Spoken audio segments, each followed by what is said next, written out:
আসসালামু আলাইকুম, welcome back to my channel Akhtar cooking house.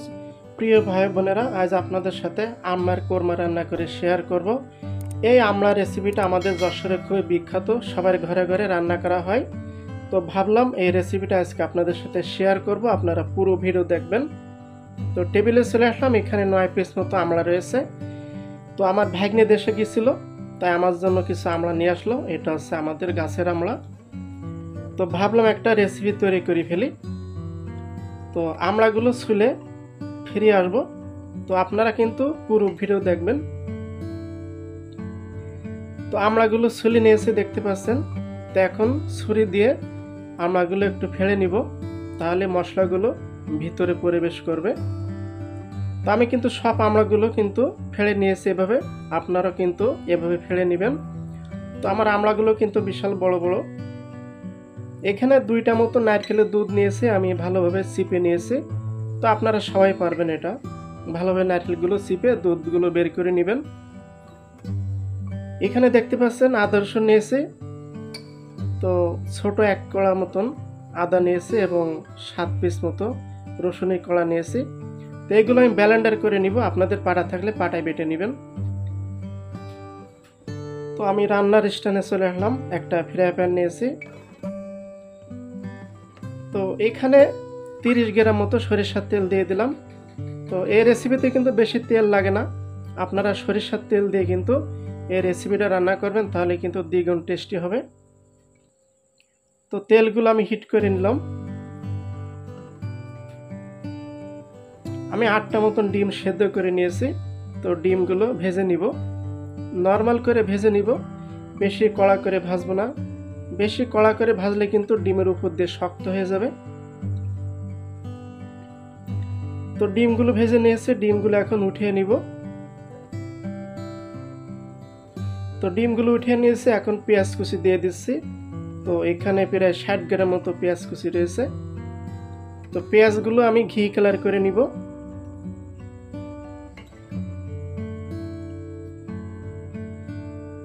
তো পেঁয়াজগুলো ঘি কালার করে নিয়েছি দেখতে পাচ্ছেন। তো বেশি লাল করা যাবে না, যেহেতু এটা কোরমা রান্না করা হবে। তো এখন আদা রসুনগুলো ব্লেন্ডার করা সেগুলো দিয়ে দিলাম।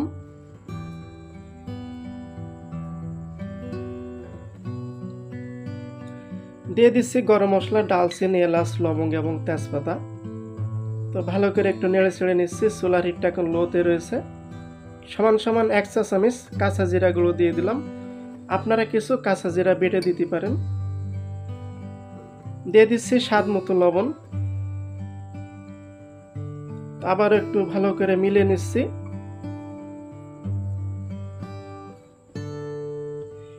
এখন দিয়ে দিচ্ছি সমান সমান 1 চা চামচ হলুদ।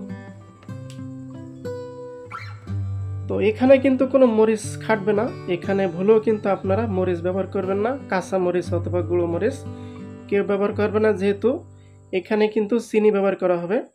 যেহেতু এখানে টক মিষ্টি লাগবে রেসিপিটা, ঝাল দিলে কিন্তু একদমই টেস্ট লাগবে না। তো মশলাগুলো 10 মিনিট কষায় নিব। তো দেখতে পাচ্ছেন মশলাগুলো কিন্তু আমি মিডিয়াম হিটে 10 মিনিট কষায় নিয়েছি, ছানা ছানা করে ফেলেছি। অবশ্যই মশলাগুলো ভালো করে কষায় নেবেন। এখন দিয়ে দিচ্ছি আমড়াগুলো। আমি যেভাবে রান্না করব অবশ্য আপনারা কিন্তু একইভাবে রান্না করবেন, তাহলে কিন্তু দ্বিগুণ টেস্টি হবে।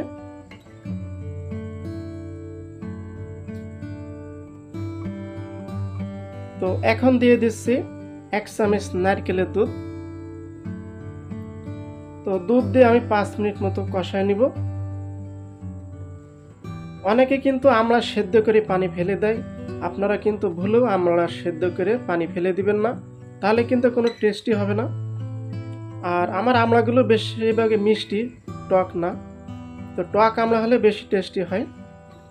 তো আমি 5 মিনিট কষা নিয়েছি, আমড়াগুলো দেখতে পাচ্ছেন কালারটা কিন্তু অনেক সুন্দর হয়েছে মাশাআল্লাহ। দিয়ে দিচ্ছি আধা চা চামচ গরম মশলা গুঁড়ো, আপনারা কিছু গরম মশলা গুঁড়ো করে নেবেন ভেজে।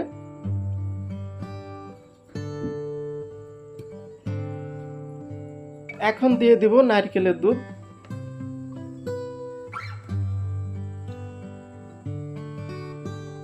তো এখন চুলার হিটটা বাড়িয়ে দিলাম। তো আমার অনেক বোনেরা দেখতেছে আমার রেসিপিটা, অবশ্যই তারা বুঝতে পারবে আমার রেসিপিটা ঠিক আছে কিনা। ছোটবেলায় মায়ের হাতের রান্না খেয়েছি, আপাদের হাতের রান্না খেয়েছি, তো আজকে আমি নিজে রান্না করতেছি এবং আপনাদের সাথে শেয়ার করতেছি। এখনই তো লোভ লেগে যাচ্ছে খাওয়ার জন্য। তো চুলার হিটটা বাড়িয়ে দিয়েছি।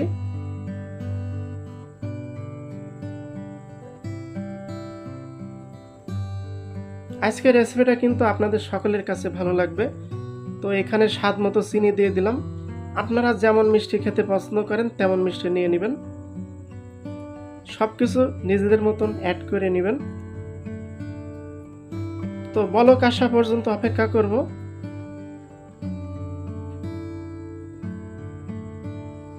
তো দেখতে পাচ্ছেন আমার কিন্তু রেসিপিটার বলক চলে এসেছে।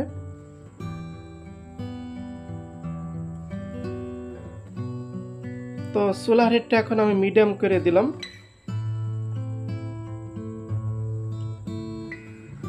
এখন ঢেকে দিব। তো চুলার হিটটা লোতে আছে এখন। তো ঢেকে দিলাম, সেদ্ধ করে ফিরে আসব। তো আমড়া সেদ্ধ করে আমি ফিরে আসলাম। দেখতে পাচ্ছেন দুধগুলো কিন্তু অনেক কমে এসেছে, অনেক গাঢ় হয়ে এসেছে মাশাআল্লাহ। এখন ডিমগুলো দিয়ে দিলাম।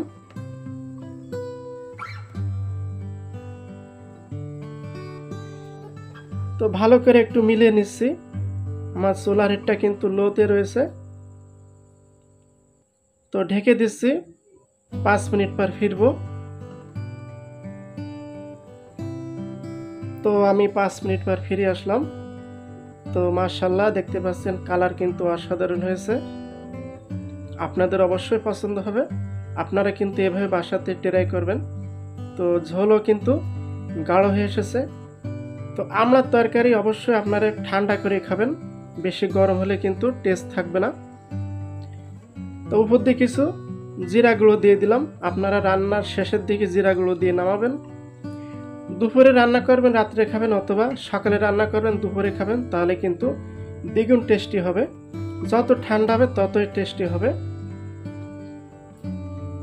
অবশ্যই আপনারা এই নিয়মে রেসিপিটা রান্না করবেন, তাহলে কিন্তু অসাধারণ একটা রেসিপি তৈরি হয়ে যাবে। তো আমি একটা প্লেটে উঠিয়ে নিচ্ছি। আজকের রেসিপিটা আমার আপাদের উপহার দিলাম। তো আজকের রেসিপিটা কেমন লাগলো অবশ্যই কমেন্ট করে জানাবেন, এবং ভিডিওটি ভালো লাগলে অবশ্যই শেয়ার করবেন।